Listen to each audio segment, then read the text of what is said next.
Today, we're going to be talking about bars. What are they and why it's crucial for you to understand them in this whole rapping thing. So without further ado, let's get it!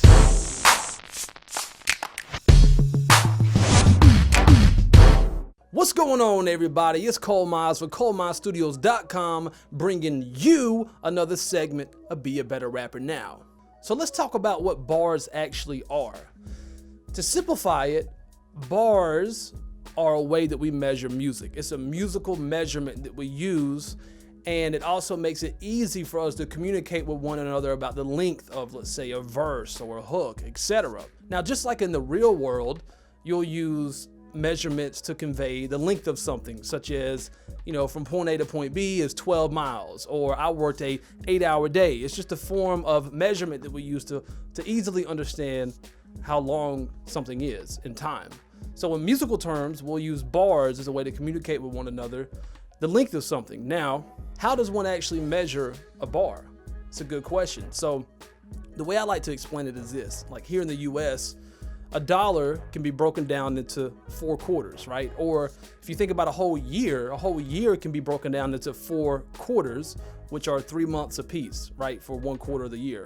So a bar is very much the same way, to where you can break down a bar into 4 even sections that we call beats. Now, when I say beats, I'm not talking about an instrumental, okay? Think of the beat as the heartbeat of the music.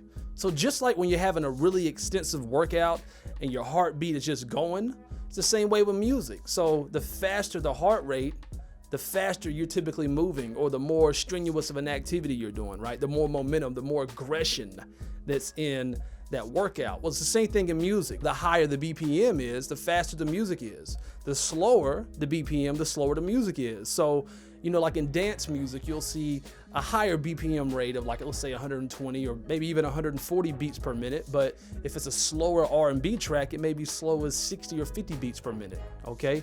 So bars are made up of 4 beats, and the way that we determine tempo is how many beats make up a whole minute. So beats per minute, all right? I've actually already done a really good video tutorial on tempo and how to detect tempo and stuff like that. So if you haven't already checked that out, that'll be a great addition to watch along with this video. So going back, you can break down a bar, or you can divide a bar up into 4 even sections, and we call these the beats, right? So there's 4 quarters in a dollar. There's also 4 beats in a bar. And also another terminology for bar is also measure. Once again, this is a measurement of music. So it's another way that you can think about it. A bar is just simply a measurement.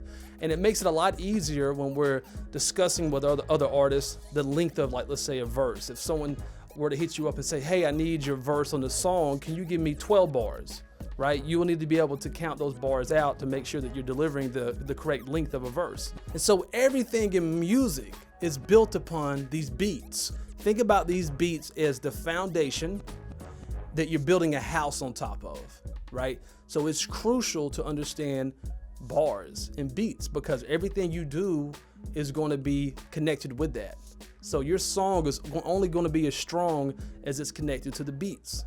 Now, in rapping, it's crucial to understand this whole beat thing, because when you're writing your lyrics, for an example, and you're structuring your rhyme schemes, you need to understand where or which beats you're rhyming on, so you can create a pattern around that. So for an example, on, let's say, bar 1, if you're rhyming on the 4th beat, then you'll want to follow that up most likely with rhyming on the 4th beat of, let's say, bar 2, to create a really strong connection, a really strong pattern, which I go into this in great detail in my previous video on the 4-bar theory. So if you haven't already seen that, make sure you check it out. And once you become a lot more familiar with bars, it'll make it a lot more easier for you to actually make sense of an instrumental when you're rapping over it, because you'll be able to actually break down and dissect what is known as the song structure, or also how the song is arranged into different sections, such as verses and hooks and maybe bridges or intros and outros, things of that nature.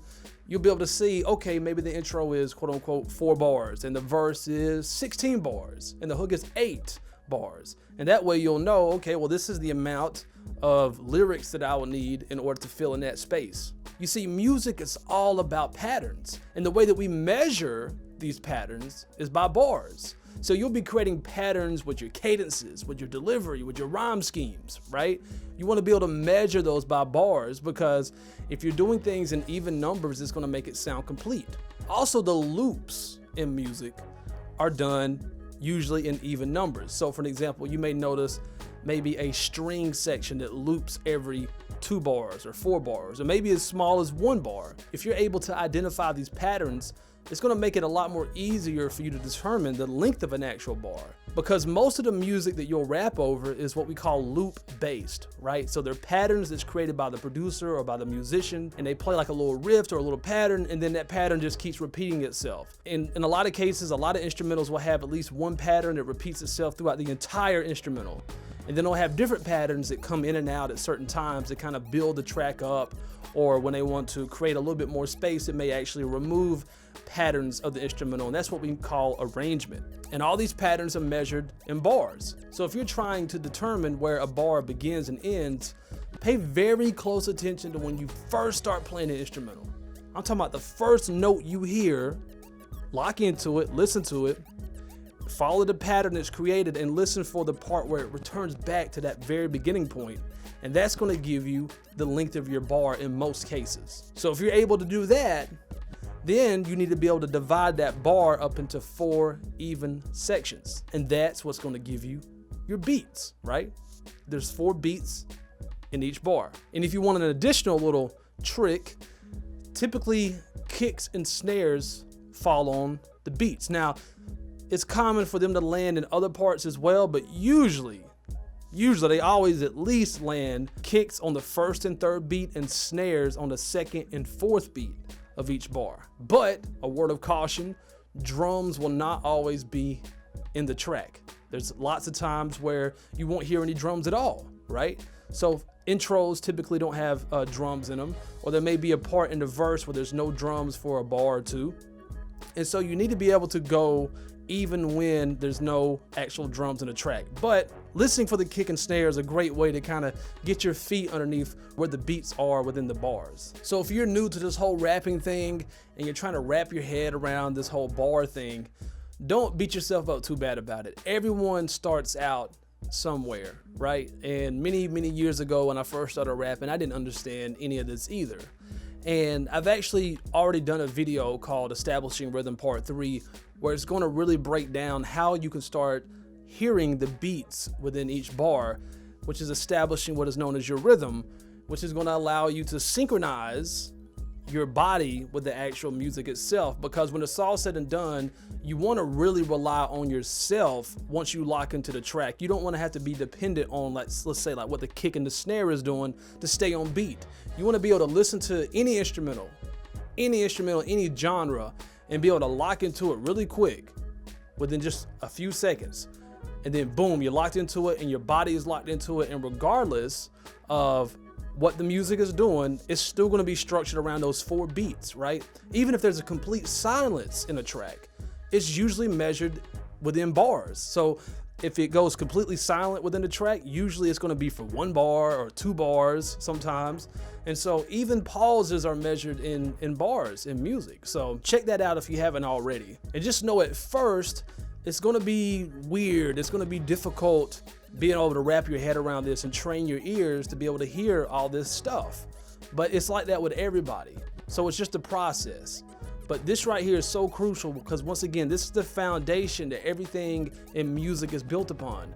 You don't want to be a rapper 4 or 5 years from now who's still rapping off beat, who still can't structure their lyrics properly, who can't rap their verse over and over again the same way consistently because they haven't trained their ears to hear these beats that make up these bars. So do yourself a solid and start focusing on training your ear to hear these beats, so you can also measure your bars accordingly, you can structure your lyrics accordingly, and you can just stay on beat, and you can make your rap sound so much better. Because when you think about it, people don't realize how musical rapping actually is. You can think of rap as an acronym, RAP, rhythm and poetry. Most people understand the poetry side of things, the lyrical side of things, because words resonate with us. We understand words, we speak words, but a lot of people don't realize that it's the rhythm that's driving those lyrics. It's the rhythm that makes those lyrics sound so good. A lot of times we don't understand that. And so we'll focus on lyrics when we're first learning to rap and not focus on rhythm. Rhythm is actually more important because it's what's driving the lyrics. So if the rhythm isn't on point, if you're not able to hear the beats, if you're not able to create musical cadences on the beat, then your lyrics will never sound good, okay? So don't beat yourself up. There's steps to this. There's levels to this. If I could break down rapping into 4 main sections, it starts with rhythm. So being able to hear the beats, right? Being able to hear the bars. Boom. On top of beats, you build cadence, right? Cadence is your dance moves. It's how we dance around to the track on beat, okay? Then we translate those cadences into lyrics, and that's what makes the lyrics sound so musical. If you're writing lyrics without any type of musical reference, if you're not writing it or structuring it to music, then your lyrics aren't going to sound musical most likely. It's going to sound like when you do try to fit them into an instrumental, that's what it's going to sound like. It's going to sound like you're just trying to cram these lyrics in these bars. It's not going to sound as musical.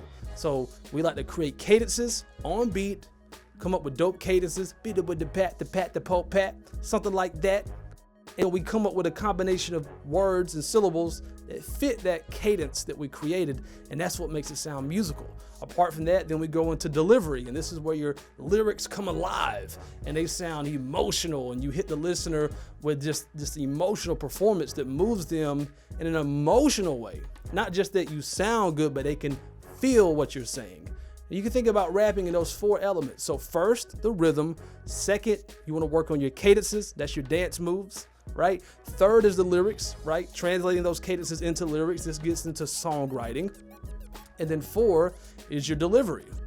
You're delivering all those different elements in this emotional performance that moves the listener. So hopefully that helps you get an understanding or a grasp around this whole rap thing and how it works.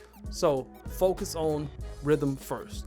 Hearing the beats, being able to measure the bars, and make sure you check out the video tutorials that I shared within this video, because that's going to serve you greatly in achieving that. So if you're new to this whole rapping thing, I totally understand where you're coming from. It can be so overwhelming at first. You're not even sure if this is something that you can do. And I'm here to tell you that if you really apply yourself, you really can. Now, it's not easy. I'm not going to lie to you and say it's easy, or try to say, hey, follow this tip and you're going to be an amazing rapper overnight. That's not realistic, okay? It takes time to perfect any craft, okay? But if you're just starting off, I have a tool that's going to really help you out. And it's my free ebook that I wrote for you called The #1 Fundamental to Rapping. And it will go even further and break down all the different steps that I just mentioned in a really easy to read ebook that you can read in one day. And I'm sharing with you the tips and techniques that I picked up over the many years that I've been rapping. And it's going to put you in a much better position than I was when I first started off. I really sincerely wished I would have had something like this to guide me so I'm not making these mistakes, because many years I was the younger rapper who's just focusing on the lyrics, and I'm wondering how come it doesn't sound that good, because I may have been offbeat, or my cadences wasn't really in line. It wasn't really musical, and it was causing everything to fall apart. Remember, the house that you build is only as solid as the foundation is built upon. Rhythm, ear training, hearing the beats, being able to measure the bars. That's the foundation that everything else in music is built upon. So that's what you need to focus on first, and then we can move to the more sexier things and the funner things. So hopefully that helps. Again, this is Cole Mize of ColeMizeStudios.com with another segment of Be a Better Rapper Now. I hope this helps you out greatly. Let me know in the comment section below if it did, or if you have any questions. I'd love to hear from you. All right, and remember, when it comes to rapping, there's no rules. There's only techniques. All right, peace.